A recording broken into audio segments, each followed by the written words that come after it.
मचिया बैसल तो हैं माये सुनना रानी,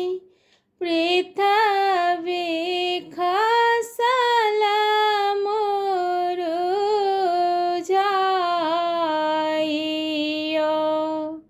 जाहि घर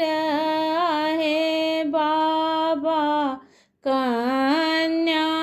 कुमारी, से हो कोना सुताय निश्चिंतयो, सुतल छलाह बाबा लाली रे पलंगिया, परि गेल सीता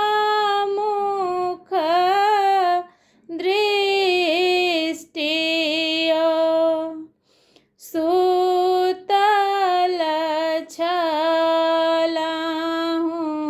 लाली रे पलंगिया, पंडित परल हकारयो, आबथु पंडित बैसथु पलंग चढ़ी, गुनी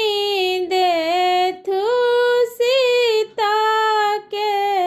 विवाहयो, 80 कोस बाबा मरबा बन्हाओल, ऊपर पीताम्बर तानियो, चारु कात बैसल देव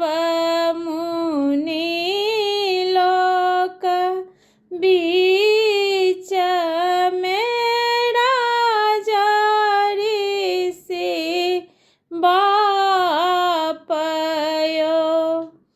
आमक पल्लव लाए बैसल